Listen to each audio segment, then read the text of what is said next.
Hi guys, so මේ වීඩියෝෙන් අපි කතා කරනවා අපි DevOps engineers ලා විදිහට අපේ අලුත් company එකකට ගියාම වෙන්න පුළුවන්. එහෙම නැත්නම් අපේ දැන් ඉන්න company එකක් වෙන්න පුළුවන්. ඒකට අපි DevOps approach එක apply කරනකොට එහෙම නැත්නම් අපි DevOps culture එකට අපි අපේ company එක හුරු කරනකොට දැනට තියෙන culture එකත් එක්ක අපිට මොන වගේ ප්‍රශ්න එන්න පුළුවන්ද සහ ඒවා කොහොමද විසඳගන්නේ කියන එක ගැන. ඉතින් අපි යමු ඉස්සරහට මේ වීඩියෝ එකේ. Right. So මම මොකක්ද අද කතා කරන්නේ? අංක 1. ඒක ගැන අපි කතා කරලා ඉන්න ඕනේ. එතකොට ඇත්තටම මම අද කතා කරන්නේ මේ වීඩියෝ එකෙන් අපිට අපි DevOps ඒ කියන්නේ DevOps කියන mindset එක හදාගත්තට පස්සේ මෙතනදී අපි tools and technologies අපි ගන්නවා අපිට ඇත්තටම tools and technologies ගැන හොඳ අවබෝධයක් තියෙන්න ඕන. හැබැයි මම හැම වෙලේම කියන දෙයක් තමයි අපිට තියෙන්න ඕනේ තව දෙයක් තමයි soft skills. ඒ කියන්නේ අපිට ටීම් එකක් එක්ක වැඩ කරන්නේ කොහොමද? එතකොට අපි කම්පැනි එකේ කල්චර් එක හරියට අඳුරගෙන එතනට හරියට DevOps apply කරන්නේ කොහොමද කියන එක. ඉතින් අන්න ඒක තමයි අපි මෙතනදී කතා කරන්නේ. එතකොට එතනදී අපි කොච්චර උත්සාහ කරත් ඒ කියන්නේ අපි උත්සාහ කරලා මේක කරගන්න ඕනි. හැබැයි මේ උත්සාහ කිරීමේදී අපිට එනවා road blocks. ඒ කියන්නේ අපිට මාර්ග බාධක එනවා. එතකොට ඒ මාර්ග බාධක එහෙම නැත්නම් ඒ road blocks මොනවද කියන එක තමයි අපි මේ වීඩියෝ එකෙන් කතා කරන්නේ. ඉතින් කෙලින්ම ගත්තොත් එහෙම අපේ ශ්‍රී ලංකන් කල්චර් එකේදී DevOps කියන එක එක කම්පැනිස් එක විදිහට අර්ථ දක්වගෙන තියෙනවා. ඒ කියන්නේ සමහර කම්පැනිස් ඔපරේෂන් ඉන්ජිනියරින් පැත්ත විතරක්ම DevOps කියලා වෙනම අයිඩෙන්ටිෆයි කරගෙන ඉන්නවා. එහෙම නැත්නම් actual DevOps workflow එකක් කොහොමද යන්නේ? එතකොට ඇත්තටම DevOps කියන්නේ CI/CD විතරක්ද? ඔන්න වගේ ප්‍රශ්න ඩොට් එකක් තියෙනවා. right? එතකොට අපි මේ DevOps කියන එක ඇප්ලයි කරනකොට අපිට මේ අපේ ෆයිනල් ගෝල් එක ෆයිනල් එන්ඩ් එක එහෙම නැත්නම් අපි කියනවා කොරින්ම ෆයිනල් ගෝල් එකම තමයි. එතකොට ගෝල් එකට අපිට යන්න තියෙන බාධක මොනවද? ඇයි අපිට මේක achieve කරගන්න බැරි වෙන්නේ? ඔන්න ඕක තමයි අපිට තියෙන ප්‍රශ්නේ. So මේ ප්‍රශ්න ටික ගත්තොත් එහෙම මෙන්න මේ වගේ ප්‍රශ්න ටිකක් තියෙනවා. අංක 1 understanding කියලා කියන්නේ actual DevOps කියන්නේ මොකක්ද? මම කියවනේ එක කම්පැනිස් වල එක කල්චර්ස් තියෙනවා. එතකොට එයාලා මේ DevOps apply කරන විදිහ එකිනෙකට වෙනස්. ඒක සම්පූර්ණයෙන්ම ඇත්ත. හැබැයි DevOps කියන එක ඔපරේෂන් පැත්තට විතරක් ගෙනියනවාද? එහෙම නැත්නම් ඇත්තටම DevOps කියන එකේදී අපි මේ software development life cycle එක streamline කරන එක අන්න ඒකට focus කරනවද කියන එක අපිට තියෙන ගැටලුවක්. එතකොට මෙතනදී හරිම understanding එකක් අපිට අපි කියමුකෝ DevOps engineer කෙනෙක් යනවා. So සමහර වෙලාවට DevOps engineer කෙනෙක් කියන role එකට අන්නේ හරි අවබෝධයක් නැති වුණොත් අපි ගහන plan එක එහෙම නැත්නම් අපි කරන්න යන වැඩේ හරියටම වෙන්නේ නැති වෙන්න පුළුවන්. ඒක අංක 1. එතකොට අනිත් එක තමයි අපේ team එකක් ඉන්න. එහෙම නැත්නම් අපේ crew එකක් ඉන්නවා. එතකොට අපිට කියන්න පුළුවන් අපේ company එකේ culture එක. එතකොට අපි DevOps apply කරනකොට mainlyම අපිට තියෙන key essential point එක තමයි people. හේතුව තමයි අපි මේ DevOps apply කරන්න යන්නේ මිනිස්සුත් එක්ක. එතකොට දැනට company එකක DevOps නැත්තම් එහෙම නැත්නම් DevOps අපි apply කරන්න යනවනම් එහෙම නැත්නම් CI/CD process එහෙම නැත්නම් DevOps process එක අලුතෙන් build කරනවා නම් එහෙම නැත්නම් අපි enhance කරනවා නම් එතනදී දැනට මිනිස්සු හුරු වෙලා එහෙම නැත්නම් දැනට එතන ඉන්න එම්ප්ලොයිස්ලා හුරු වෙලා තියෙන විදිහක් තියෙනවා. එතකොට අන්න ඒ විදිහෙන් පොඩ්ඩක් පිටට යනවා. එතකොට එතන තමයි අපිට අර එන කල්චර් එක එහෙම නැත්නම් මයින්ඩ්සෙට් එකේ තියෙන අන්ඩර්ස්ටෑන්ඩින් එක. ඒ කියන්නේ අපිට ඇයි DevOps apply කරන්නේ? මොකද්ද තියෙන එකේ බෙනිෆිට්ස් මොනවද? අන්න ඒ වගේ දේවල් නැති වෙන එක ලොකු අඩුවක් විදියට මට දකින්න පුළුවන්. මේ DevOps apply කරන මේ road map එකේදී එහෙම නැත්නම් අපි මේ යන ගමනේදී අපිට එන්න පුළුවන් එක බාධාවක් විදියට. ඊට පස්සේ දෙවැනි එක විදිහට අපිට ගන්න පුළුවන් රිස්ක් එක ඇක්සෙප්ට් කරන්න බයයි. ඒ කියන්නේ අපි ගත්තොත් එහෙම සමහර කම්පැනිස් තියෙනවා yes අපි අලුත් ටෙක්නොලොජිස් එක ඉස්සරහට යන්න ඕනේ. අපි ඒව මේවට ඇප්ලයි කරන්න ඕනේ. අන්න ඒ වගේ මයින්ඩ්සෙට් එකක් තියෙන කම්පැනි සෙට් එකක්. ඒත් එක්කම අපිට මෙන්න මෙහෙම හම්බෙන්න පුළුවන්. අපිට දැන් තියෙන process එක හොඳයි. ඒකින්ද අපි මේ වගේ දේවල් ගන්න ඕනේ නැහැ. අපිට මේක පොඩ්ඩක් තව modify කරලා දෙන්න. හැබැයි අලුත් tools and technologies වලට යන එකේදී අපිට මොකක් හරි risk එකක් එයිද? අන්න ඔය වගේ points consider කරන companies තියෙනවා. yes risk එක consider කරන්න ඕනේ. හැබැයි risk එක accept කරන්න ගොඩක් companies බයයි කියන්නේ අපි ඇත්තට මේක risk එකක් නෙමෙයි මේක benefit එකක් විදිහටයි දකින්න ඕනේ. එතකොට risk එක accept කරන්න බයකම එක point එකක් විදිහට අපිට ගන්න පුළුවන්. අනිත් එක තමයි අපිට අලුත් ටෙක්නොලොජීස් එක සිංක් වෙන්න බැරිකම. ඒ කියන්නේ මොකක්ද? දැන් අපි DevOps ගත්තත් DevOps day by day එකම විදිහට තියෙන්නේ නැහනේ. ඕනෙම ටෙක්නොලොජි එකක් ගත්තොත් එහෙම එකම විදිහට තියෙන්නේ නැහැ. එතකොට අපි එන ටෙක්නොලොජීස් වලට ඉන්වෝල්ව් වෙන්න ඕනේ. අපි කියන්නේ නැහැ අවුරුද්දක් මේක කරලා ඊළඟ අවුරුද්දේ අනිත් තව අලුතෙන් එන එකකට යන්න ඕනේ කියලා. නෑ, එහෙම නෙමෙයි. අපි DevOps apply කරනකොට මං කියන්නේ මෙතනදී DevOps apply කරනකොට එන ප්‍රශ්න තමයි අපි මෙතනදී කතා කරන්නේ. ඉතින් දැනට තියෙන ටෙක්නොලොජීස් tools වලින් එහාට යන්න ගොඩක් companies අධිපති කරන්න පුළුවන්. ඉතින් ඔයාලා ඉන්න කම්පැනි එකත් එක්ක ඒක හරියටම කල්චර් එක අවබෝධ කරගෙන ඊට පස්සේ තමයි අපි මේ DevOps apply කරන්න යන්න ඕනි. ඊට පස්සේ ඇත්තටම දැනට මිනිස්සු හුරු වෙලා ඉන්නේ. ඒ කියන්නේ අපි මේ වැඩ කරන එම්ප්ලොයිස්ලා මේකට හුරු වෙලා ඉන්නේ. මේ තියෙන සිස්ටම් එකට හුරු වෙලා ඉන්නේ. එතකොට ඒ හුරුවීම තවත් අලුත් ඒ කියන්නේ එන්හාන්ස් වෙච්ච සිස්ටම් එකත් එක්ක ගෙනියනකොට එතනින් එන බෙනිෆිට්ස් මොනවද? එතකොට ඒක අපිට ගැදර් කරගන්න මුලින් අමාරු වෙන්න පුළුවන්. හැබැයි අපේ ඩෙවලොපින් ප්‍රොසෙස් එක ස්ට්‍රීම්ලයින් වෙනකොට ඒක එයාලටම හුරු වෙලා ඒක සාමාන්‍ය දෙයක් බවට පත් වෙනවා. හැබැයි මුලින්ම ඔය මයින්ඩ්සෙට් එක අපිට හදාගන්න බැරි වුණොත් අපිට මේක ලේසි. ඒක නිසා අලුත් ප්‍රොසෙස් එපා කියන පොයින්ට් එකට යන්න පුළුවන් සමහර ප්‍රොජෙක්ට්ස්. එහෙම නැත්නම් කම්පැනිස් වලින් උනත් ඒක වෙන්න පුළුවන්. ඒක ඇවිල්ලා අන්ඩර්ස්ටෑන්ඩින් එක මත සහ ඒස් ඔෆ් යූස් ඔය දෙකම කම්බිනේෂන් එකක් විදිහට අපිට ගන්න පුළුවන්කම තියෙනවා. ඊළඟට තමයි චේන්ජ් වලට බයකම. අපි කිව්වොත් අපි මේ කතා කරන හැම දෙයක්ම එක වගේ තමයි. හැබැයි අපි අලුතින් චේන්ජ් එකක් කරන්න යනවා. එතකොට චේන්ජ් එකේදී අපිට මොන වගේ ඉම්පැක්ට් එකක් එයිද?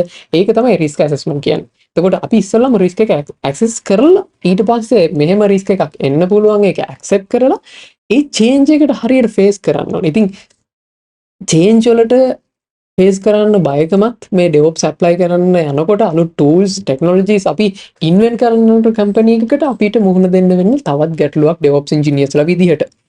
ඊළඟ දේ තමයි වැඩි කන්සිඩර් කරන්න නැති වෙන්න පුළුවන්. දැන් අපි කියමු සමහර කම්පැනිස් වල සමහර මම කන්සල්ට් කරනකොට එතකොට කම්පැනිස් වල සමහර තැන්වලදී මට අවුන දෙයක් තමයි කන්සිඩරේෂන් කියන එක. ඒ කියන්නේ අපි මොකක්ම හරි සජෙෂන් එකක් දුන්නොත් ඒක කන්සිඩර් කරන්න තියෙන chance එක සමහර වෙලාවට අඩු වෙන්න පුළුවන්. එහෙම නැත්නම් ඒක වෙන ප්‍රොජෙක්ට් එකක් නිසා වෙන්න පුළුවන්. එහෙම නැත්නම් මොකක් හරි දෙයක් නිසා කන්සිඩර් කරන්න නැති වෙන්න පුළුවන්. අපි මේක පස්සේ බලමු කියලා ඒක තව ටිකක් කල් දානවා. එහෙම නැත්නම් ඒක ඇක්සෙප්ට් වෙන්නේ නැති ලෙවල් එකක් සමහර වෙලාවට තියෙන්න පුළුවන්. මේ ඕවරෝල් අපි ගත්තාම මේ දේවල් ටික තමයි අපිට DevOps apply කරනකොට කම්පැනි එකකදී බලන්න වෙන දේවල්. ඉතින් මේ දේවල් ගැන අපි මම දැනට DevOps course එකක් පටන් ගත්තා. ඉතින් ඒකෙදී අපි මේ දේවල් හරියටම කතා කරනවා one by one ඒක කොහොමද වෙන්නේ? එතකොට අපි කොහොමද මොන වගේ skills දෙක develop කරගන්න ඕනි කියලා. ඉතින් මම පල්ලෙහා description එකේ ඒකක් දාලා තියෙනවා කොහොමද register වෙන්නේ කියලා. So ඒක additionally. So අපි මොකද්ද කරන්න ඕනේ ඇත්තටම? හරි, අපි දැන් කතා කරගත්ත ප්‍රශ්න ටික තියෙනවා තමයි. එතකොට ඒ ටික එහෙමම තියෙනවා අපි DevOps apply කරන්නේ අපි යනවාද? නෑ. එහෙම නෙමෙයි.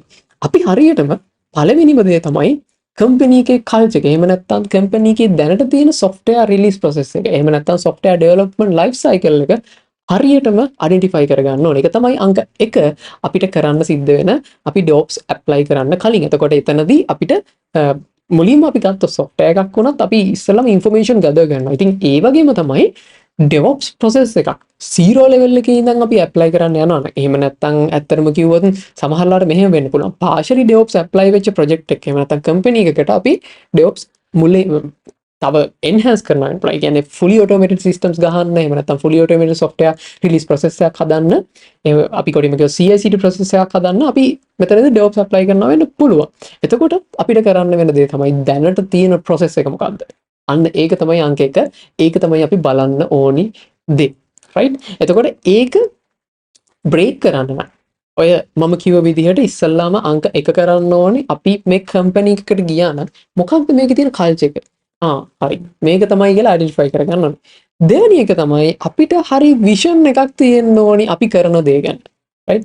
එතකොට මේ company එකේ culture එක මෙහෙමයි. එතකොට අපි ඉස්සෙල්ලා මෙන්න මේ වගේ projects වලට තමයි ඒක apply කරන්නේ. එහෙම නැත්නම් මෙන්න මේ වගේ points වලට තමයි අපි DevOps ටික apply කරන්නේ. මේක අපිට එකපාරටම ගෙනihin මිනිස්සුන්ට දාන්න බෑ. ඒ කියන්නේ අපි මේ වැඩ කරන්නේ ආපහු මට කියන්න තියෙන key essential එක තමයි people. එතකොට people කියන්නේ එක එක විදිහේ කට්ටිය ඉන්නවා. ඒ කියන්නේ එක එක මයින්ඩ්සෙට්ස් තියෙන්න පුළුවන්. එහෙම නැත්නම් කම්පැනි එක හුරු වෙච්ච විදිහක්. ඒ කියන්නේ අපේ කම්පැනි එකේ කල්චර් එකම තමයි අපි කියන්නේ. ඒක ඒ විදිහට තියෙන්න පුළුවන්. එතකොට ඒ වගේ දෙයක් තියෙනකොට අපිට බෑ ඔන්න අපි ගේනවා ප්‍රොසෙස් එකක් ඒ විදිහට හැදෙන්න කියලා එහෙම පොලිසිස් දාන එක සාර්ථක වෙන්නේ අපි හොඳ DevOps ප්‍රොසෙස් එකක් හදනවා නම්.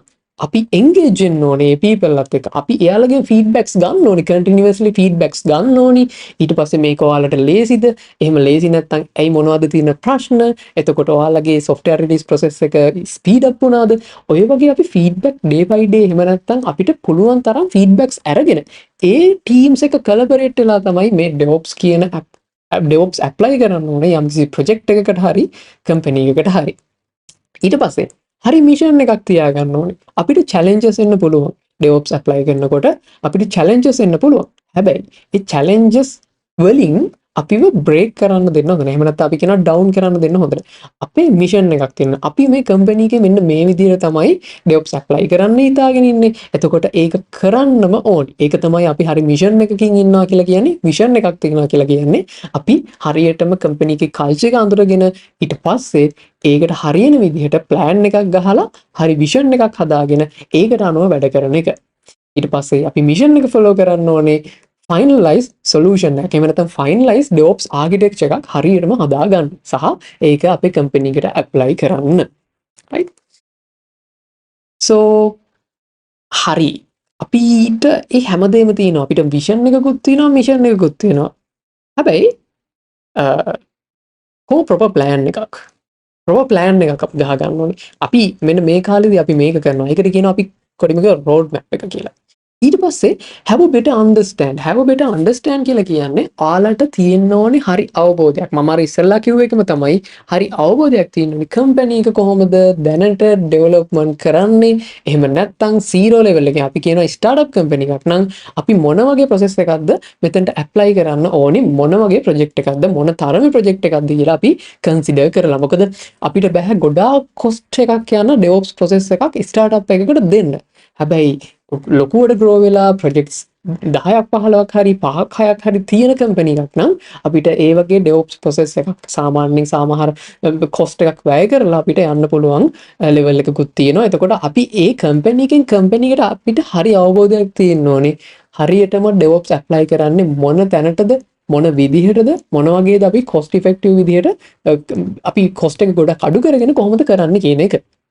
ඊට පස්සේ තමයි දැන් ඔක්කොම හරි අපි මේවා දෙන්න ඕනේ අපේ එම්ප්ලොයිස්ලත් එක්ක මේක කලබරේට් කරන්න. මම හැම වෙලේම කියන දේ තමයි මේක අපි කලබරේට් කරලා කරන්න ඕනේ. කියන්නේ අපි ඒ කට්ටියත් එක්ක සහයෝගයෙන් වැඩ කරන්න ඕනේ. එතකොට එයාලට හරි අවබෝධයක් නැහැ තිබෙන්න පුළුවන් DevOps කියන්නේ මොකක්ද කියලා. ඉතින් එහෙමනම් අපිට පුළුවන් awareness sessions එහෙම නැත්නම් knowledge sharing වගේ දේවල් මෙතනට apply කරලා මෙයාලත් එක්ක sync වෙලා එයාලා සම්පූර්ණ DevOps engineer කෙනෙක්ගේ role එක කරන්නේ නැහැ. හැබැයි අපි තමයි DevOps engineer කෙනෙක්ගේ role එක කරන්නේ. හැබැයි ඇත්තටම company එකකට DevOps ඕනේයි. එතකොට අපි මේ වගේ tools and technologies ගේන්නේයි. ඒකෙන් අපිට ගන්න පුළුවන් benefits මොනවද කියන එක අපි හරියටම එයාලට හරියට mindset එක හදා ගන්න ඕනි. company එකේ culture එකට හරියට change වෙන්න පුළුවන්. එහෙම නැත්නම් ඒ culture එක ඇතුළට ඒක දාන්න ඕන නම් අපි කරන්න ඕන දේවල් තමයි awareness session සහ හරි knowledge sharing එකක් වගේම හරියට collaborate කරන්න ඕන. අනිත් එක තමයි අපිට start එකක් තියෙන්න ඕනේ. දැන් අපිට startup එකක නම් බිඳුවේ ඉඳන් පටන් ගන්න පුළුවන්. හැබැයි දැනට partially DevOps apply වෙලා තියෙනවා නම් අපි කොහොමද ඒක apply කරන්නේ? අන්න ඒකත් අපිට තියෙන challenge එකක් වෙන්න පුළුවන්. ඉතින් එතනදී අපි focus කරන්න ඕනේ ගොඩක්ම අපි හරියට අපේම plan එක හදා ගන්න. ඒක තමයි මෙතනදී start from scratch. ඒ කියන්නේ අපිට පොඩි තැනින් ඉඳන් පටන් ගන්න වෙන්නේ. ඉතින් අපිට බෑ එක පාර්ට්ම හැම දෙයකටම ගිනිහින් මේ DevOps apply කරන්න. ඒක තමයි මෙතනදී කියලා තියෙන්නේ. right? so හැම වෙලේම මතක තියාගන්න ඕන දේ තමයි අපි වැඩ කරන්නේ මිනිස්සුත් එක්ක. එහෙම නැත්නම් people එක්ක. එහෙම නැත්නම් අපේ employeesලත් එක්ක. එතකොට company එකේ culture එකක් තියෙනවා. ඒ culture එකට අනුව අපිට මේ DevOps architecture එහෙම නැත්නම් DevOps culture එක හදන්න වෙනවා. ඉතින් ඔයාලගේ transformation එක පටන් ගන්න. ඉතින් ඔයාලගේ DevOps project එකක් හරි එහෙම නැත්නම් company එකක් හරි තියෙනවා වෙන්න පුළුවන්. ඉතින් ඒකට DevOps culture එක integrate කරන්න ඔන්න මම කියනවා මෙන්න මේ point ටික consider කරන්න. ඒක ඔයාලා down ඕනේ නැහැ. ඒක කියන්නේ අපිට එන challenges එක ඒ දේවල් වලට හරියන විදිහට ප්ලෑන් එකක් ගහලා හරි විෂන් එකක් හරි මිෂන් එකක් තියාගෙන හරියටම වැඩේ කරොත් හරියටම DevOps කල්චර් එකක් අපේ කම්පැනි එක ඇතුලේ හදාගෙන software release process එක එහෙම නැත්නම් software development life cycle එක හරියටම streamline කරලා හොඳ CI/CD process එකක් හදලා අපි හැම ටීම් එකක් එක්කම collaborate කරලා මේ වැඩේ හරියටම finalize කරගන්න. එහෙම නැත්නම් final end result එක හොඳම දෙයක් කරගන්න පුළුවන්කම තියෙනවා. right so ආයෙත් කියනවා නම් මම දැනටම පටන් අරගෙන තියෙනවා DevOps course එකක් January batch එක දැන් fulfill වෙලා තියෙනවා and ඒක පටන් අරගෙන තියෙනවා ඉතින් February batch එක තියෙනවා and ඔයාලට ඕන තරම් මේ වීඩියෝ එක ඔයාලා බලන්න February 2024 වල February නොවෙන්න පුළුවන් අපි දිගටම මේක කරනවා මම පල්ලෙහා description එකේ දාලා තියෙනවා details course එකේ ඉතින් ඔයාලට පුළුවන් එතනදී මාව contact කරගන්නත් පුළුවන් එහෙම නැත්නම් ඔයාලට ගිහින් කෙලින්ම register වෙන්නත් පුළුවන් right so thank you guys ඔන්න අපි අද වීඩියෝ එකේදී කතා කරේ ඔන්න DevOps apply කරන්න යනකොට අපිට තියෙන challenges සහ ඒවට හරියට face කරලා ඒක break කරගන්නේ කොහොමද කියන එක ගැන. ඒක අපි සරලව කතා කරා ගොඩක් කෙටියෙන් කතා කරේ in detail යනවා නම් ඇත්තටම මම course එක ඇතුළේ in depth පළවෙනිම session එකේ ඉඳන් ඒව ගැන කතා කරනවා. එහෙනම් guys thank you මතක තියාගන්න subscribe කරලා තියාගන්න.